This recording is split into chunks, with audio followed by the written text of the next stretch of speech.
नमस्ते, सदावत सली मातृभूमि, जय हिंद दोस्तों। दिन भर क्या रहा स्पेस डिफेंस इंटरनेशनल गलियारे से इस वीडियो में एक करके जान लेते हैं।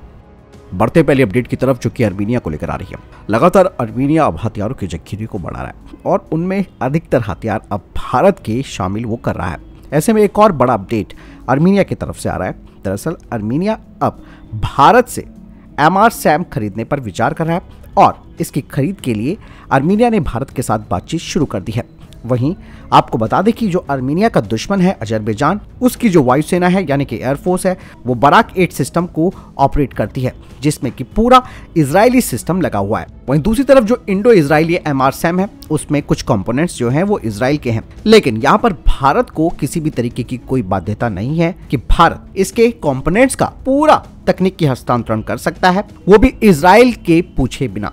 यानी कि MR-SAM के एक्सपोर्ट के लिए भारत को इजराइल से किसी भी तरीके की एक्सपोर्ट क्लियरेंस लेने की जरूरत नहीं है। ऐसे में दोस्तों मुकाबला देखने का होगा जब MR-SAM और बराक 8 आपस में भिड़ेंगे, अगर युद्ध होता है तो। वहीं दोस्तों अजरबैजान को अब इस चीज की बड़ी समस्या हो रही है कि भारत लगातार आर्मीनिया को हथियार दे रहा है। ऐसे में अजरबैजान के राष्ट्रपति ने कहा कि भारत के द्वारा आर्मीनिया को हथियार मुहैया कराना एक अमित्रतापूर्ण कदम है, यानी कि अनफ्रेंडली स्टेप है। आपको बता दें कि अजरबैजान के जो डिफेंस एक्सपर्ट्स हैं, उन्होंने शुरू में आर्मीनिया के द्वारा भारत के हथियारों की खरीद का मजाक उड़ाया था और उन्हें अविश्वसनीय और अप्रमाणित भी बताया था। लेकिन दोस्तों आर्मीनिया ने भारतीय निर्मित स्वाति और पिनाका को अन्य देशों की तुलना में बेहतर पाया, क्योंकि दोनों प्रणालियों को पहले से ही भारतीय सशस्त्र बलों में शामिल और परीक्षण भी किया गया था। बढ़ते अगले अपडेट की तरफ। दोस्तों मैंने आपको डिफेंस अपडेट में बताया था कि भारतीय सेना ने 12,730 बैलिस्टिक हेलमेट खरीदने की योजना बनाई थी, जो कि इमरजेंसी प्रोक्योरमेंट के तहत खरीदे जाने थे और इनमें से करीबन 8,911 बड़े और 3,819 एक्स्ट्रा लार्ज हेलमेट खरीदे जाने। ऐसे में दोस्तों अब सिख सैनिकों के लिए जो बैलिस्टिक हेलमेट खरीदे जाने थे, उस पर अब सिख गुरुद्वारा प्रबंधन समिति ने विरोध दर्ज कराया है। कमेटी की तरफ से कहा जा रहा है कि किसी भी तरीके की टोपी पहनना सिख मर्यादा के खिलाफ है। साथ ही कमेटी ने कहा कि सिर पर बंदी दस्तार कोई 5 या फिर 7 मीटर का कपड़ा नहीं है, ये हमारी पहचान है। उन्होंने भारत सरकार को इस निर्णय पर विचार करने को कहा है। यानी कि दोस्तों साफ तौर पर यह कहा जा रहा है कि जो सिख सैनिक है उनकी पहचान को इस हेलमेट से छुपाए जाने की कोशिश की जा रही है। यहाँ पर दोस्तों जो बात कही जा रही है कमेटी की तरफ से कि भारत सरकार को फैसला करना चाहिए, तो ये बात सरासर गलत है। ऐसा बिल्कुल नहीं किया जा सकता, क्योंकि दोस्तों एक सैनिक जब मैदान में खड़ा होता है तो वो सारे धर्म, जाति और मजहब से ऊपर होता है। उस दौरान जवान देश के लिए लड़ता है, ना कि किसी विशेष मजहब के लिए। लेकिन इस चीज में ये सवाल उठाना सरासर गलत है। आपको क्या लगता है कमेंट सेक्शन में लिखकर जरूर बताइएगा। बढ़ते अगले अपडेट की तरफ। दोस्तों आपको बता दें कि 4 तेजस मार्क 1 ट्रेनर्स अब अपने एडवांस स्टेज पर पहुंच चुके हैं फ्लाइट सर्टिफिकेशन के लिए और अब HAL पहले बैच के तहत 4 तेजस ट्रेनर एयरक्राफ्ट को भारतीय वायुसेना को देगा अगले महीने के अंत तक।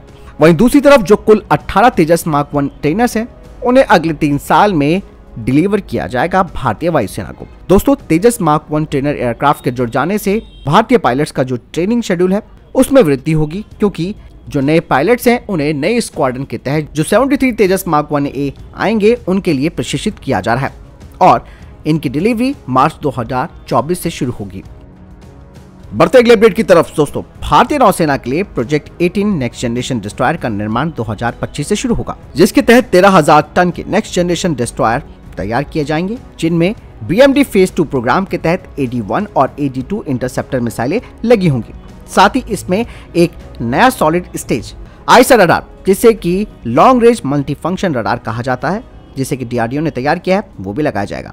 और ये जो नेक्स्ट जनरेशन के डिस्ट्रॉयर हैं उनमें एक नया हल डिजाइन होगा और इसका एक सुपर स्ट्रक्चर होगा, जिसमें कि 1500 किलोमीटर रेंज वाली हाइपरसोनिक मिसाइलें और डायरेक्टेड एनर्जी वेपन्स लगे होंगे। कहा जा रहा है कि ये जो डिस्ट्रॉयर्स है 2032 से शामिल होंगे।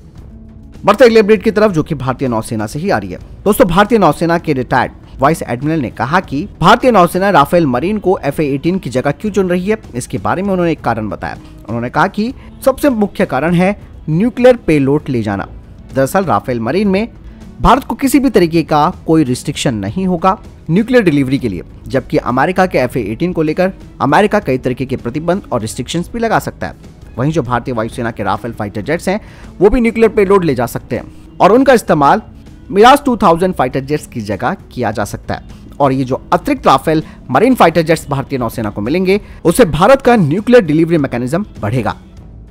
बढ़ते हैं अगले अपडेट की तरफ। दोस्तों, भारत एक इंटेलिजेंस एयरक्राफ्ट माउंटेड सिस्टम को तैयार कर रहा है जो कि लॉन्ग रेंज सर्विलांस और रिकॉग्निशन करेगा, और इसके लिए डीआरडीओ अब इलेक्ट्रो ऑप्टिकल इमेजिंग सिस्टम को तैयार कर रहा है जिसे कि एरियल प्लेटफॉर्म पर माउंट किया जा सकता है। कहा यह जा रहा है कि ये जो इंटेलिजेंट एयरक्राफ्ट माउंटेड सिस्टम है उसका वजन 50 किलोग्राम होगा, वो भी पेलोड के साथ, और इसकी 20 इंच की हाइट होगी और 16 इंच का डायमीटर होगा, जिसे कि एयरक्राफ्ट, हेलीकॉप्टर और अनमैन्ड एरियल व्हीकल पर लगाया जा सकता है, जिससे कि वे ऑटो एक्विजिशन, ऑटो ट्रैकिंग कर सकते हैं कई टारगेट्स की रात और दिन और अलग अलग तरीके के वातावरण में।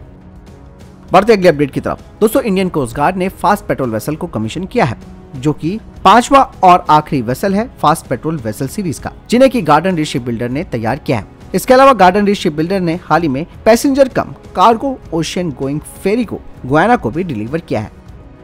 बढ़ते अगले अपडेट की तरफ। दोस्तों, आज मेजर मोहित शर्मा जी का जन्मदिन है। वो भारत माता के वो वीर बेटे थे जिन्होंने अकेले अपने 2 मित्रों को बचाते हुए 25 आतंकियों को मार गिराया था। मेजर मोहित शर्मा भारत देश का गौरव है और आज उनका जन्मदिन है। महज 32 साल की उम्र में उन्होंने देश के लिए अपने प्राणों की आहुति दी और देश उन्हें हमेशा याद रखेगा। मैं आपको बता दूं कि दोस्तों, मेजर मोहित शर्मा के नाम पर हमारे घर के निकट उनके नाम का मेट्रो स्टेशन और सड़क है, और मेजर मोहित शर्मा के बड़े भाई मधु शर्मा मेरे अच्छे और परम मित्र भी हैं और उनके घर भी मैं जा चुका हूं। बढ़ते अगले अपडेट की तरफ, जो कि चाइना के बेल्ट एंड रोड इनिशिएटिव को लेकर आ रही है, जिस पर लगातार सवाल उठ रहे हैं और इस वजह से अब चीन की जो छवि है वो पूरी दुनिया में खराब होने लगी है। साफ तौर पर अब लोग मान चुके हैं कि चाइना की सरकार गरीब देशों को अपना गुलाम बना रही है, लेकिन इस सब के बावजूद भी एशिया और अफ्रीका के कई गरीब देश इस परियोजना के जरिए चीन से कर्ज की उम्मीद पाले बैठे हैं। हालांकि दोस्तों, चाइना ने BRI के जरिए नए कर्जों को जारी करने पर रोक लगा रखी है, जिसके पीछे चाइना कोरोना का हवाला दे रही है। ऐसे में अब साफ तौर पर अंदाजा लगाया जा सकता है कि क्या चाइना ने अपने बेल्ट एंड रोड इनिशिएटिव के जरिए नए कर्ज पर रोक लगा दी है। हालांकि डिफेंस एक्सपर्ट्स का मानना है कि इस बारे में कहना जल्दबाजी होगी कि चाइना BRI में इन्वेस्टमेंट को कम कर रहा है, लेकिन ये बात सच है कि महामारी की वजह से चाइना ने BRI के तहत आने वाले कई प्रोजेक्ट्स की छटनी भी की है, लेकिन चाइना अपने इस भारी भरकम निवेश वाले प्रोजेक्ट को बंद नहीं कर सकता। वहीं अन्य डिफेंस एक्सपर्ट्स का मानना है कि चाइना पिछले 2 सालों से कोरोना महामारी से जूझ रहा है। भले ही वहां की सरकार आंकड़ों को छुपा रही है, लेकिन जो मौजूदा स्थिति है उसे देखकर अंदाजा लगाना बिल्कुल साफ हो चुका है। ऐसे में चीन BRI में लगने वाले कुछ पैसों को बचाकर अपने देश में निवेश करने का प्लान कर सकती है। लगातार दोस्तों खबरें भी आ रही है कि चाइना के कर्ज और प्रत्यक्ष निवेश दोनों में हाल के वर्षों में इस BRI प्रोजेक्ट के तहत काफी गिरावट आई है।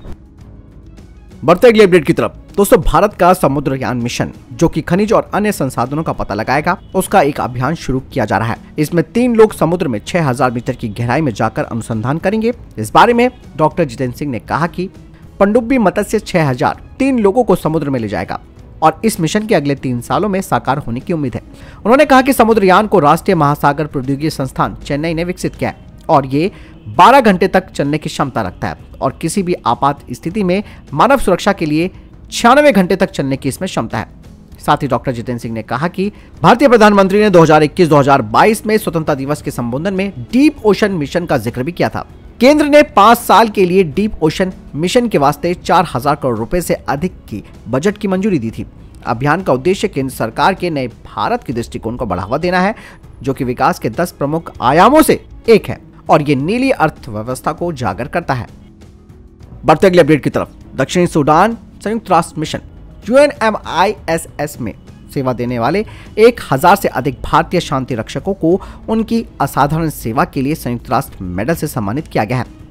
एक ट्वीट में दक्षिणी सूडान संयुक्त राष्ट्र मिशन ने कहा कि 1171 भारतीयों को दक्षिणी सूडान के ऊपर नील में उनके महत्वपूर्ण कार्य के लिए संयुक्त राष्ट्र मेडल से सम्मानित किया गया है। साथ ही संयुक्त राष्ट्र मिशन ने कहा कि भारतीय सैन्य दल महत्वपूर्ण अवसंरचनाओं की मरम्मत और इसके निर्माण के लिए अपने प्रयासों के लिए जाना जाता है। इसके अलावा भारतीय सेना नागरिकों की रक्षा भी करती है।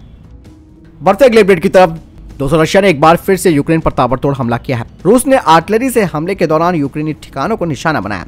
वहीं हमले के बाद रूस ने यूक्रेन के कई ठिकानों को खत्म भी कर दिया है। इस बारे में खुद रशिया की तरफ से दावा किया गया।